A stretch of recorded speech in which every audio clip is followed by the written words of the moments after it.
I think it's one of the most movie-worthy scenes in all the Bible. Jesus being transfigured, and Moses and Elijah appearing with him on the mountain. I think when Jesus went up with his other 3 disciples, they had no idea what was going to happen. I think the disciples just figured they would go pray with Jesus, as they so often did, and suddenly he fairly crackled with glory, with light. And Moses and Elijah, they're the 2 greatest leaders of Jewish history. It would be like sitting in an American history class and suddenly having Abraham Lincoln and Harriet Tubman walk in, right? Like, oh my goodness, what's going on here? And it's such a revelation of Jesus' divinity, the godness of him. I have to think that he kept it tucked inside himself. And that day, on top of the mountain, he let it out for all to see, and the disciples were literally knocked off their feet by the overwhelming power of that. And I wonder what Moses and Elijah were talking with Jesus about. Maybe they were sharing great theological truths. But this is what I imagine. I imagine that these 3 great Jewish leaders, Moses and Elijah and Jesus, I imagine they did some fetching, being great Jewish leaders who got together to be with each other. And I'm thinking maybe Moses and Elijah were there to commiserate with Jesus a little bit about just how hard it is to be a great Jewish leader. They knew a little bit about it from their own lives.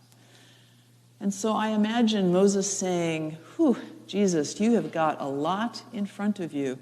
In the reading, when it starts out 6 days later, it's because 6 days before, Jesus starts to announce to people that they're on their way to Jerusalem and he's going to be crucified, right? So that's in the back of everyone's mind at this point. And so I imagine Moses saying, "It's going to be tough, Jesus. I got to tell you, going up in front of Pharaoh, that was not easy either. I was really tempted to not follow what God had called me to do, but I did it. And if I did it, you can do it," right? And I imagine Elijah saying, going up against the 500 prophets of Baal on top of Mount Carmel, me versus all of them, that was not an easy thing to do. And even harder than that, Jesus, was when Queen Jezebel was out to get me afterwards, and I had to go and hide in a cave and wait for God to speak to me out of the whirlwind. And I imagine Moses saying, "What I wouldn't have given for being alone in a cave.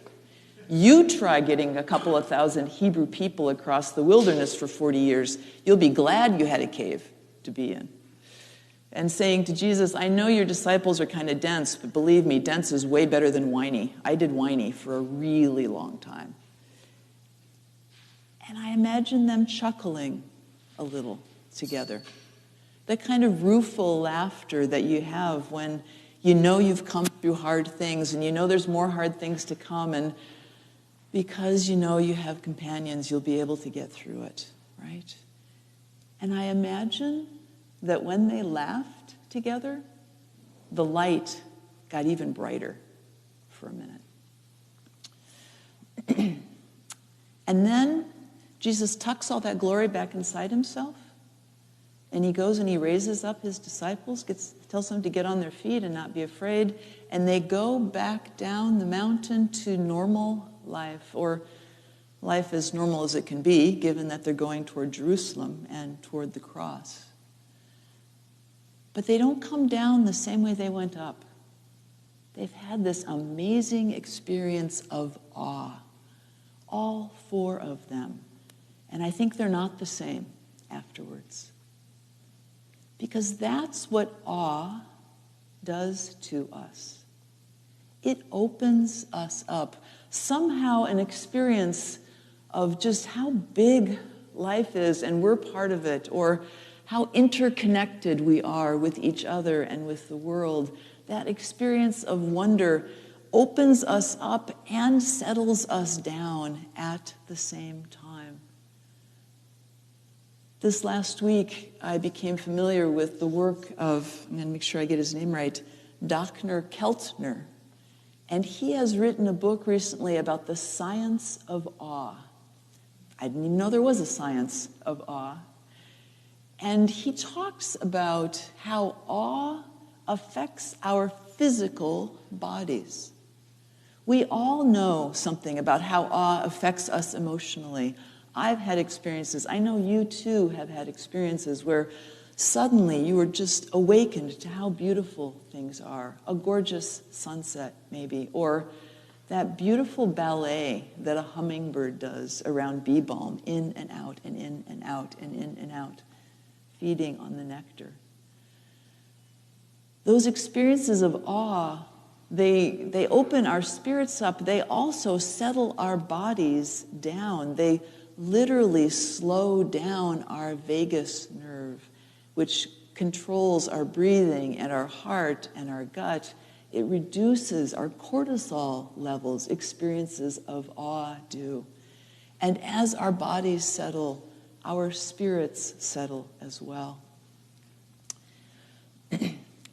I know that Jesus was both human and divine. That's one of the mysterious and completely unexplainable things that we believe about Jesus. I am grateful for his divinity and for the story of him letting it all out on top of the mountain.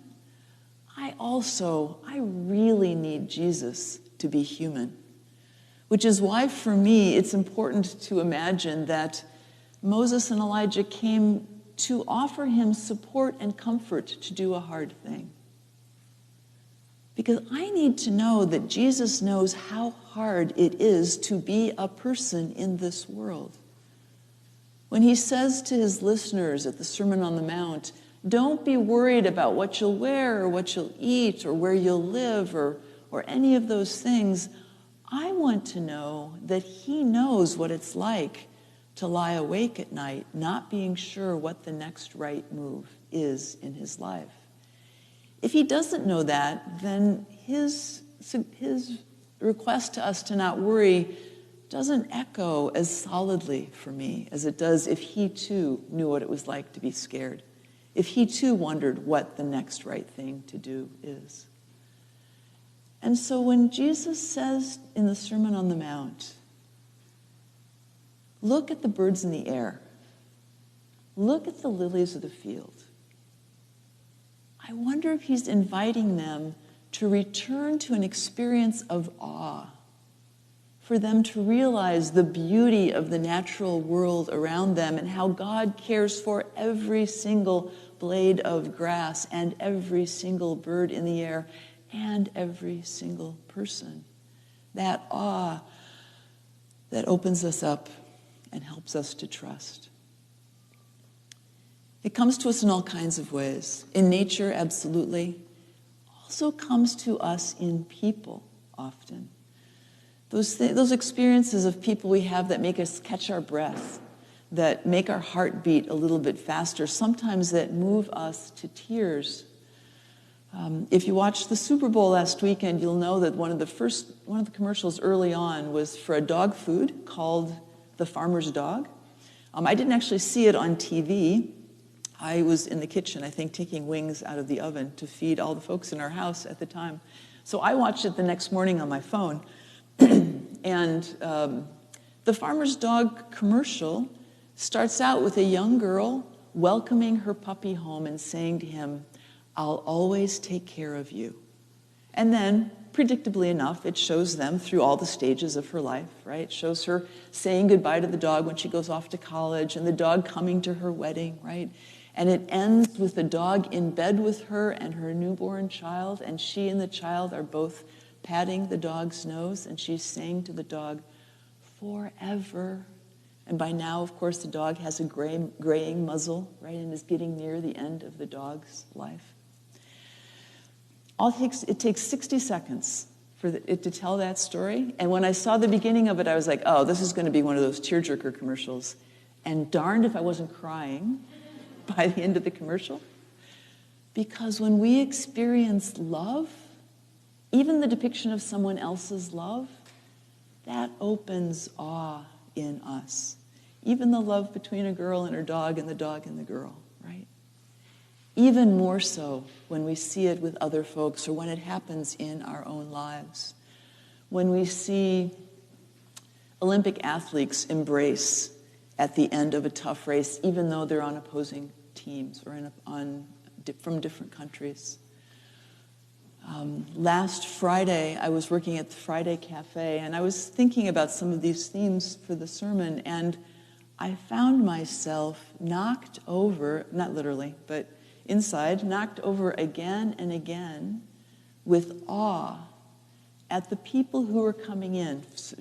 Friday Cafe is a place for folks to come in who need food, who need a place to just sit and be indoors for a little while.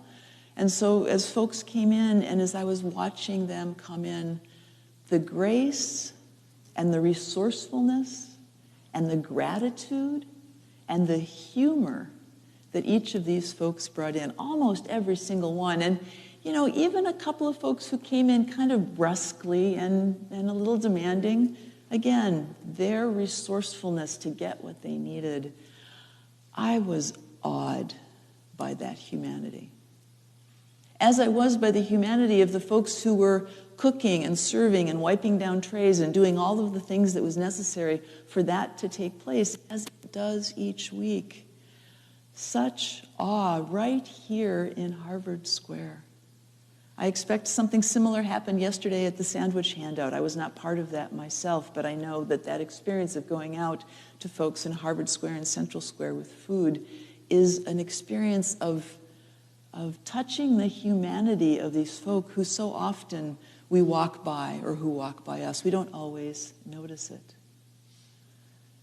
Doing that opens us up to God and who God is, opens us up that the things that we worry about, yes, they're big, and yes, sometimes they're really important, and yes, they are not the whole picture. The whole picture always has God in it, always has awe in it. And when we lose our ability to do that, as I do on a regular basis, and maybe you do as well, Dr. Keltner suggests that we go on awe walks. He said, go out and go out with the determination that you will see something that will amaze you, and you will see something that will amaze you. He said, awe walks can change your life. And he talks about how when his brother died very young of colon cancer, it was going on awe walks that helped him to hold his spirit together after that death. He said, go to awe spots, places where you and other people know that you have found awe. There's something about being in a sanctuary. It helps if it's as beautiful as this sanctuary, right? But in any sanctuary where people have worshiped again and again, it seems to hold awe within its building, right? Or where are the places where you reliably can see the beauty of nature? There's a high place in Danahy Park where you can almost always see a good sunset. There are places on the Mystic Valley Parkway where if you know where to look, there are almost always turtles. If you just go out on Cambridge Common and sit for a moment, the parade of humanity that comes through that common is remarkable. And watching the folk who are there, it opens us up. I want to leave you with the words of Thomas Merton, who was a Trappist monk and an activist and a contemplative in this country. And he describes this experience. He says that one day he was at the corner of 4th and Walnut in the middle of Louisville, Kentucky, in a shopping district. And he writes these words, I was suddenly overwhelmed with the realization that I loved all these people. It was as if suddenly I saw the secret beauty in their hearts, the person that each one is in God's eyes. I almost laughed out loud. And if only everybody could realize this, but there's no way of telling people that they're all walking around shining like the sun. All walking around shining like the sun. Transfigured as Jesus was. having the glory of God within us and sometimes shining out of us. That is a powerful corrective, I think, to the worries of the world. And when we lose it, when we forget it, looking around for amazement, being connected with each other, being connected with God, knowing that God desires for us that deep power, that deep light, that brightness of spirit. It's always present. It is awesome. Might that be true for all of us?